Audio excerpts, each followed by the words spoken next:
So the biggest thing for me that made the difference between going from hobby to business was just shifting my mindset, the way I approached it and the way I thought about it. It wasn't just something fun I did in my own time. I didn't chase down every opportunity, like every shiny opportunity available to me. Like there were a lot of things that seemed fun or exciting or interesting. And I do believe in experimenting, but at the same time, you really have to keep your workflow and your tasks and your time management pretty tight when it's a business. Welcome to the Wear, Wag, Repeat podcast. I'm Tori Mystic. As a dog mom lifestyle expert, blogger, and business owner, I love talking to other women in the pet industry and sharing their advice with you every week.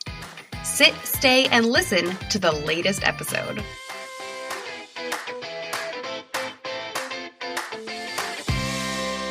In this episode, I am welcoming back Jessica Williams. You might recall hearing an interview with her in the early days of this show way back on episode number 19, where we talked about how to optimize your content to get more people to your website.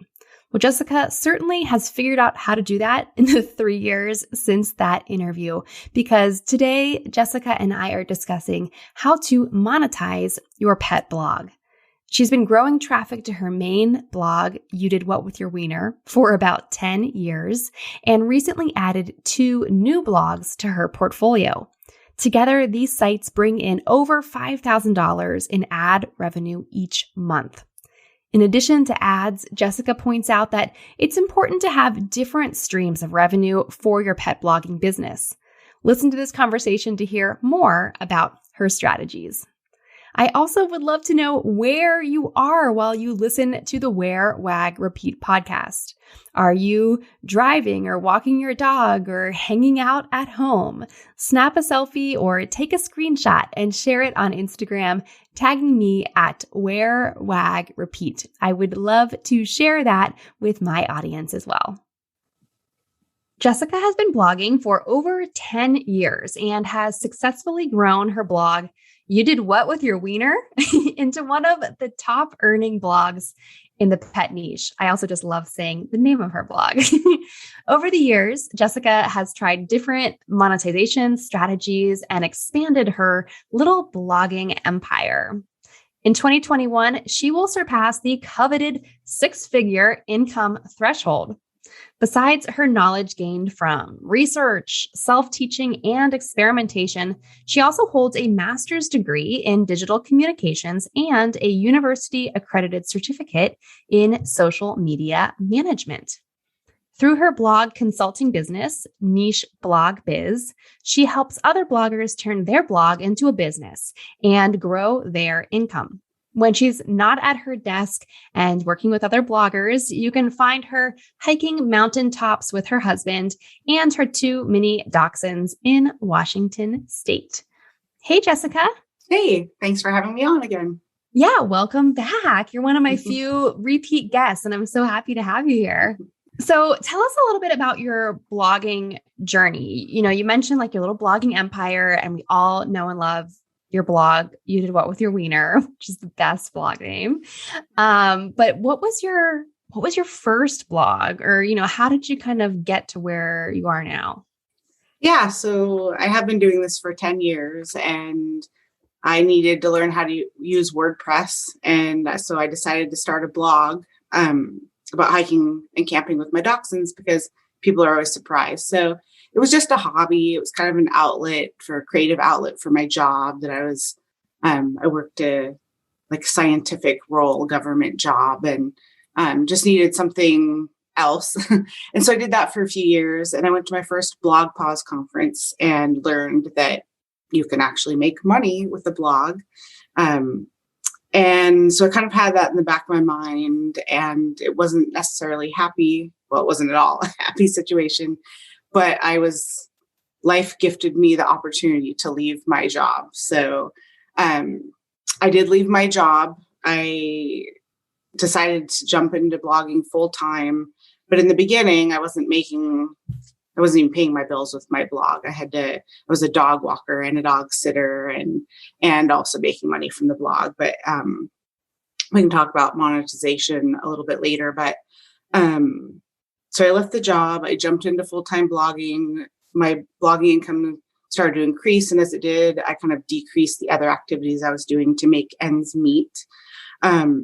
Eventually, I was able to go full-time with You Did What With Your Wiener. And then 2 years ago, I started a second blog using kind of all my own best tips and lessons learned over the years, and was able to grow that one to get on Mediavine at 50K within 10 months. And I only had like 40 articles at the time. I actually really shocked myself. But anyway, so then I purchased a blog also because I wanted to see what I could do with that. So that's my little like blogging empire. But I also do blog coaching and stuff now. But yeah, I just did the math. And 2020, I was hoping to break six figures, but I didn't, or 2019, because the pandemic and all that. But this year I will. So I'm pretty excited about that.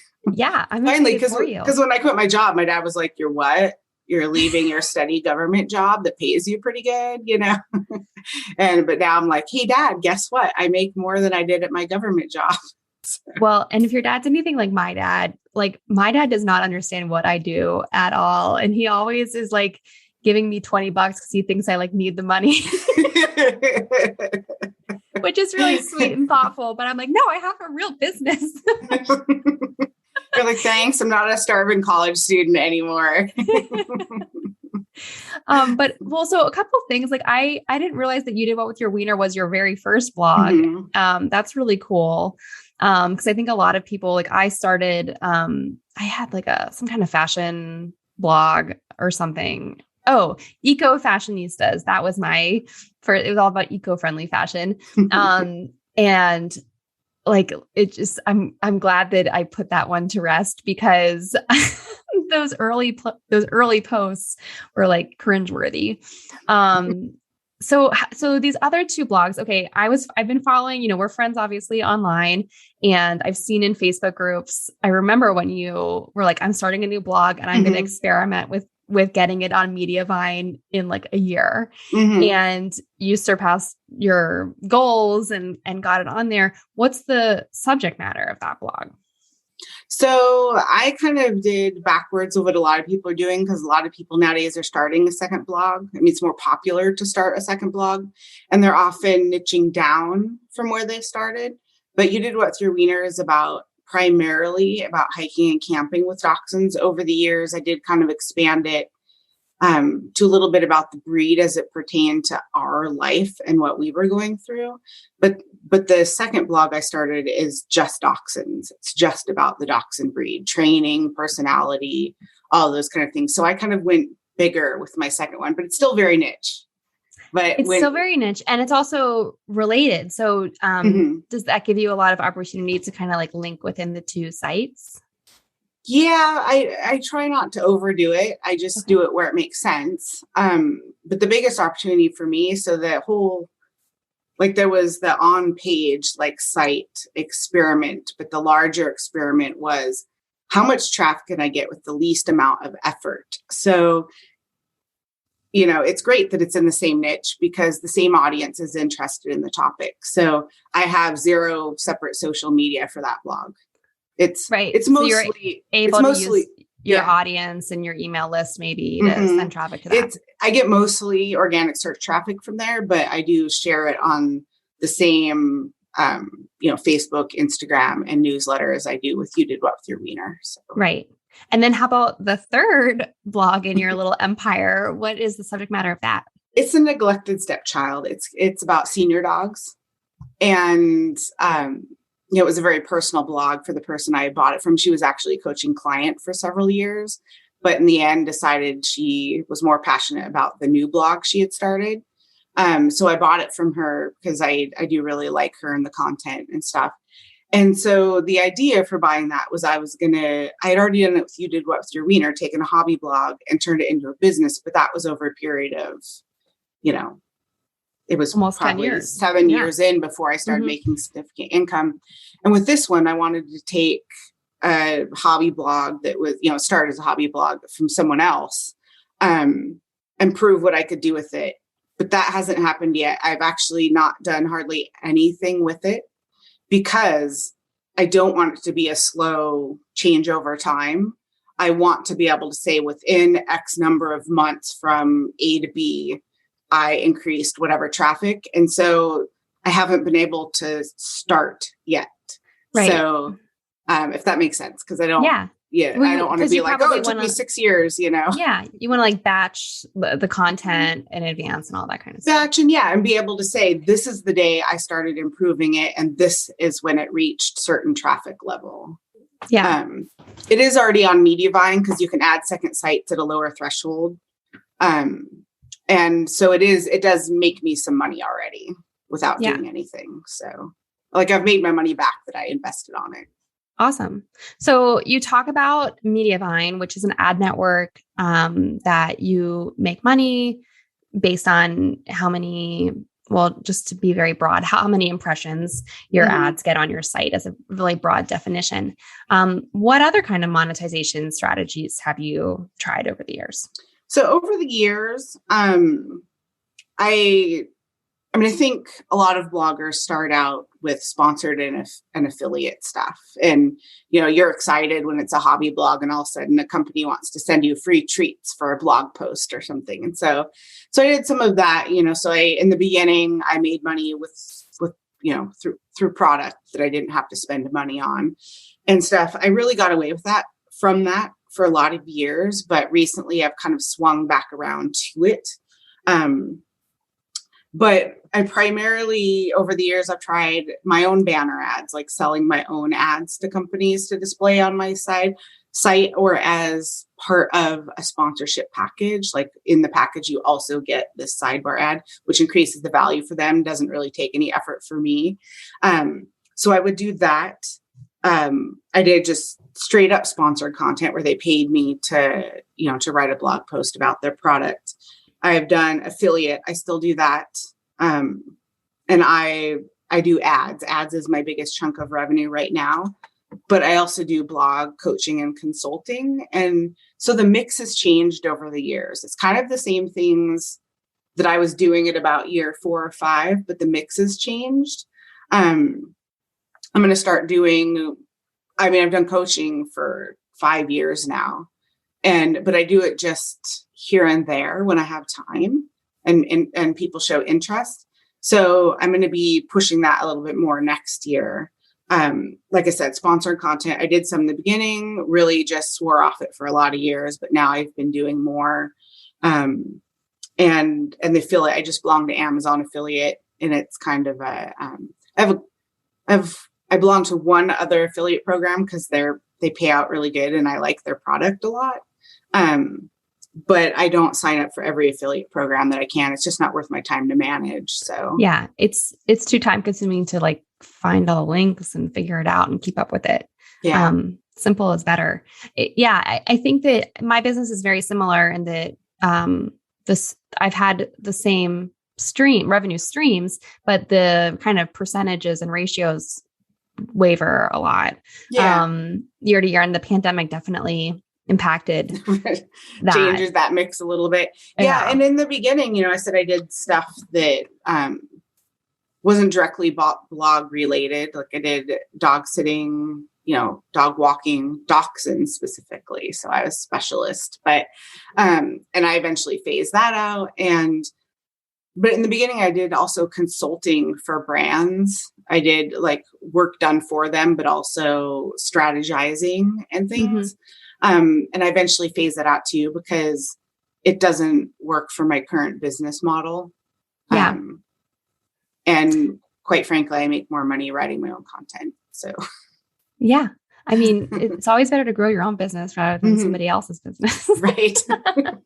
I'm very appreciative for the brands that I worked for because I learned a lot and I got a lot of experience outside of my own little micro, ecosystem or something. So it was great and it was amazing, but it's just not something that fits well with my schedule right now. Yeah, sure. So out of all these different monetization strategies, is there something that maybe didn't used to work and now works really great, or vice versa? Well, I would say the vice versa would be the, like I said, the dog walking and basically I let go of things that took me to do them and took my time. So I phased out those things so I could spend that time on my blogging business. It was making more money. As far as things that didn't work so well in the beginning that work now, sponsored content. And it's not just because my blog's bigger now and I have, more of a following on Instagram stuff. It's been really interesting the way things have shifted over the years, because in the beginning, there wasn't Instagram and my beginning and some people's beginning, there's always Instagram, but and so brands always wanted blog posts. And then a couple of years into Instagram, they started like, no, we're not interested in your blog. We don't know. We just want Instagram. And so that's when I kind of started picking back up on sponsored content, because Instagram was pretty easy.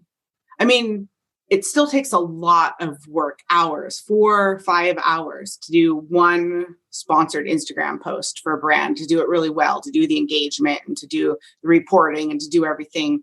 But it was taking me even longer to write a blog post and even more in depth. And so I kind of picked it up with Instagram, but now it's swung back and they're coming to me from my Instagram account, but they're asking me kind of 50-50 for Instagram and other things. And those other things have been primarily my blog. But the interesting thing is within the last 3 months, I've been asked 4 times about a sponsored YouTube video.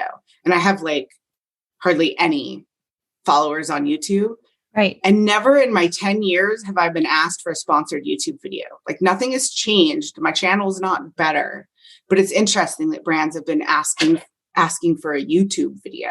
Yeah, that is interesting. Yeah. I wish that I actually liked doing, and I do still like doing sponsored blog posts, because I just think that they're a smarter choice for the brand. Honestly, I think the brand gets a better value, but I can't convince them if they're like, no, it has to be Instagram. And I'm like, okay. Right. They don't always know that. So I always try to upsell to a blog post, and I'm like, it'll be there forever. You can get traffic to it always. Yeah. But that is interesting about YouTube, because as I am trying to learn more about SEO, having like videos in your blog post is good. And also YouTube videos will show up right in Google results. So I guess maybe they're kind of catching on to that. Maybe. Yeah. I can't really explain it for sure, but I think also they've been wanting to do stories and TikTok and Reels, and that's great. But those things don't live prominently on the internet. Like, Sure, there's a tab on my Reels someone can click on and look at them. You probably have a different perspective, but in my experience, people aren't really doing that. Like they're seeing them in their feed and it goes viral or doesn't go viral, but they're not just deciding to come to your feed and just browse your Reels. A few people, but I'm not saying it's not like taken off like gangbusters or something. So it's kind of fleeting, just like the posts and stuff, whereas YouTube videos and blog posts both get picked up in Google, which is where a lot of people are searching. So yeah, exactly. Although I love what I do, it would be nice to spend less time working and more time with my dogs. Don't you agree? I always felt like if I could just get my website traffic up, it would open so many doors for me and my business. I used to spend hours posting my links all over the place. Until last year, when I immersed myself in Pinterest and tried all kinds of strategies to grow the traffic I was already getting from my pins. And guess what? In about a year, I was able to grow my site traffic from Pinterest 25 times. More traffic means more consistent sales in my online shop, new email subscribers daily, and now I'm earning income from ads on my blog. It's all about working smarter, not harder, and I'll show you exactly how in my brand new masterclass, Pinterest for Petpreneurs. After you complete this course, you'll have a system to use Pinterest to grow your website traffic, your email list, and your pet industry business. Explore the 6 lessons and bonus offers at wearwagrepeat.com/courses. Enroll today so that you can be a part of the live Pinterest profile audits that I'll be doing for students this month. Get all the details at wearwagrepeat.com/courses. So, considering that your top source of revenue is ads, that's very dependent on traffic. So do you think that there is a certain number that people need to hit in order to make money off their blog, or what's like a goal someone should aspire for in terms of traffic if they want to be making money in that way? Yeah. So, I'm going to be real honest. Making money from ads is amazing. It's also amazingly scary because in a second, your website could go down. And if that's your primary income, it's all gone. So that's why I've been diversifying with multiple sites and also, doing the blog coaching and expanding my, I say expanding. I haven't actually written any yet or done any, but courses and workshops. I did a live one last year, but I'm going to do some go at your own pace ones in next year. But so really trying to diversify. But as far as traffic goes, I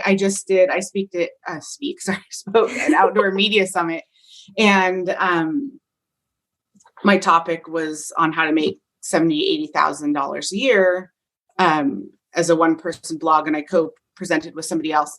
And in that workshop, we got feedback, and one of the most valuable things was that we actually talked about real dollars. Yeah. And I know it's taboo, so I feel kind of like I shouldn't do it, but no, let's do it. I have nothing to hide. So, and I'm happy to share my real numbers too. Yeah, I have nothing to hide. So I make, between my 3 blogs, my low average a month is $5,000.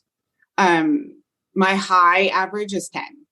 So, and I would say my high is 10. I wouldn't say my high average is 10. So yeah. And that's off the ads alone, or like ads everything? Alone. Mm-hmm. Okay. And, wow. And so between all 3 blogs, because traffic really fluctuates, but between all 3 blogs, that's about 150 for the 5,000 to 6,000 range. It's about 150,000 sessions a month. So there's a lot that goes into the calculation, but that's just to give you an idea of what you need to make that kind of money. So. Yeah. No, that's really good to know. And so you're part of Mediavine. Mm-hmm. You need 50,000 page views per month to even get accepted nowadays. Yeah. Right. Just to kind of give people another point of view, on my blog, I was like, this was maybe last year or whatever, I was trying to hit 10,000 page views. Even though I've had my blog for 7 years or whatever, I just didn't really prioritize that because I did so much sponsored content on Instagram and I had other things going on. So just like last year, I was, I think, trying to hit 10,000. This year, my goal was 20,000. As of last month, I got to 16,000. So I don't know that I'll hit 20 by the end of the year, but it's definitely growing and it's happening. And so when I hit 10,000, I decided to join an ad network called Ezoic, which works in a very similar way, but is just different. Yeah, I'm familiar with it. And so I don't have ads on every single page because some of my pages are like to sell my courses. And I just didn't want, I didn't want other things being sold on those pages and stuff. So with all of that, even if I get 16,000 page views on my blog, maybe Ezoic is tracking like 12,000 of those or something. And I make like $100 a month off of my ads. So it's not anywhere near paying, it maybe pays like my Netflix bill. It's not close to paying my expenses.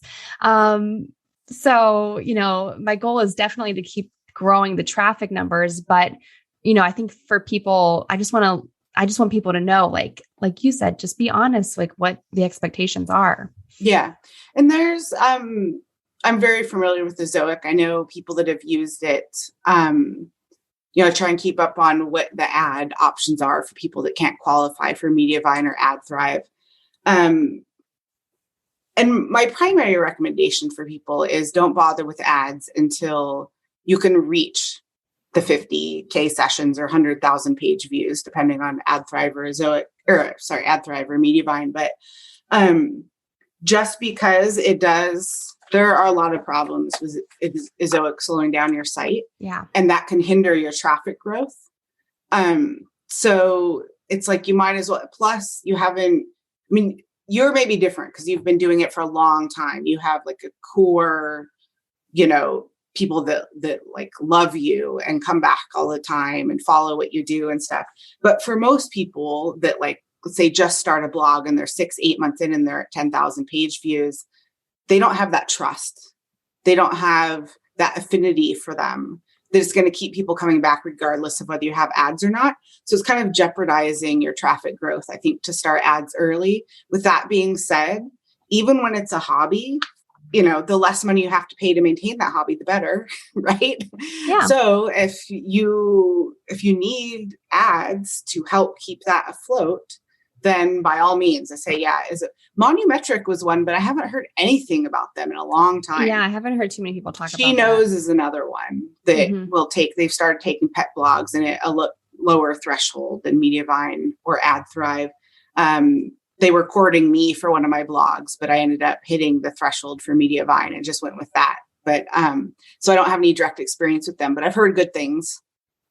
Okay, cool. So something for people to check out. Yeah, I think that I waited. I mean, I had my blog for years until I implemented ads because I didn't want them to have a negative impact on the experience on the site. So that's why I waited for so long. But I mean, $100 is $100 I didn't have before. And what's great about it is you can always kind of like keep optimizing and playing around with it. And I'm trying to make it smarter so that it earns more. Yeah. Well, and the other thing with the Ezoic and things like that, from the RPMs, which is what, if people don't know, it's basically what you get paid per 1,000 people that come to your site, are a half to a third what you would get with Mediavine or AdThrive. So at the same amount of traffic level, you would be making 2 to 3 times more per 1,000 people than you do on those networks. You just have to get to the threshold first. Yes. Right. Yeah. No, I'm not pushing anyone to do it. I'm just giving people perspective in case they're curious. Like, what is my potential down the road? Just being able to switch to Mediavine or AdThrive can up your income. So yeah, I know. It is on my wish list. If Santa, you'll get there. You're super smart and like good strategy about stuff and hard worker. So, oh, thank you. Thank you. Okay. So we've talked so much about ads and everything. But for someone who, I think there's so many people, I think there's people who listen to this who have maybe a social media following or a business, another kind of business, and they are thinking of starting a blog or they already have. What are some of your best tips for turning a new-ish blog into a successful business? So the biggest thing that for me that made the difference between going from hobby to business was just shifting my mindset, the way that I went about, like the way I approached it and the way I thought about it. It wasn't just something fun I did in my own time. I didn't chase down every opportunity, like every shiny opportunity available to me. Like there were a lot of things that seemed fun or exciting or interesting. And I do believe in experimenting, but at the same time, you really have to keep your workflow and your tasks and your time management pretty tight when it's a business. So I would say to people, you don't necessarily, to grow it into business, have to spend more time on it. I mean, I don't know how much you're spending, but you don't necessarily have to spend more time. You have to be more efficient with your time. You have to be more, it's the word I'm thinking of, vigilant. That's not it either, but close. You have to really watch your time, and you have to spend time only on things that are going to move the needle. And the needle is things that get you towards your goal, from your traffic gauge from 10,000 to 50,000. If there's other fun things that, you may want to spend time on, that's your choice, but that's not time you're spending on things that you know that really matter. It really does help too if you know you're going to turn it into a business, that you somehow take that step, hire a tax person, whether they be a CPA or just somebody that's going to help you, or become an LLC or trademark your logo or something. Do something that's going to help get you into that mindset that's going to make your blog feel more like a business to you and other people looking in from the outside. Yeah, that's a really great tip. I love that. Or even just like setting up your email address, like Jessica at you did what with your wiener.com. I don't know if that's your email address, but I have a general one. My S Corp is Pet Talk Media. So I've got Jessica at Pet Talk Media, and I use the same email for everything. So yeah. But I think even just setting up an email where it feels like this is like an official business email, little things like that. That's such a great tip. And, and people say, well, I don't have money to hire out work. The minute you start hiring out work, two things happen. Your process gets more efficient because now you've got to hand this off to somebody else and they probably have a lot of questions. And when you're teaching them how to do it, you're going to say to yourself, whoa, that's a long, convoluted way to do it. I should streamline that. But it changes your mental state, the way you look at, because now I've got a VA.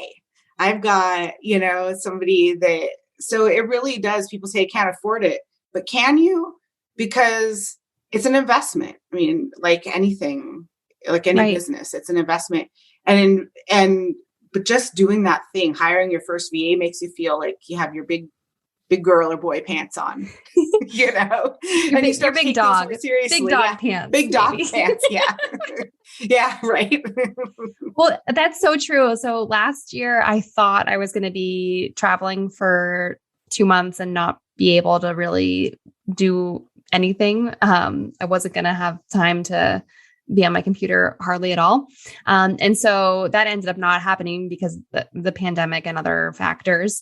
But to prepare for that, which I thought was going to happen, I prepared like a whole operating procedure of like how to do this. When I write a blog post, here's what happens during and after and before.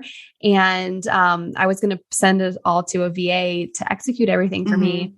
And then I ended up having it for myself. And I can now follow my own operating procedure. Well, and that's the thing.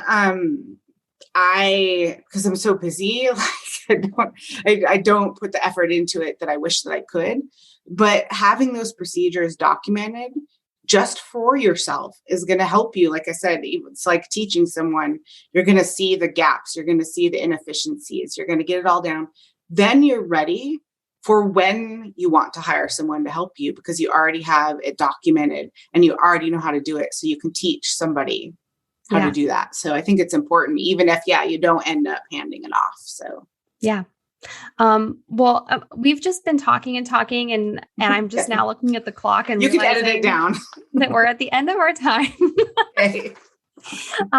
So we didn't really get a chance to talk about Gretel and Summit, but those are your dogs. Tell everyone like briefly about your two little dachshunds. Yeah. So they're both 10-pound miniature dachshunds and they hike and camp and they're great adventure dogs. Gretel, I adopted, rescued her at about 1. And she is really the reason I started the blog because we took her for a hike the day after we adopted her and she loved it. And then Summit, Chester was my first dachshund. Gretel was my second and Chester passed.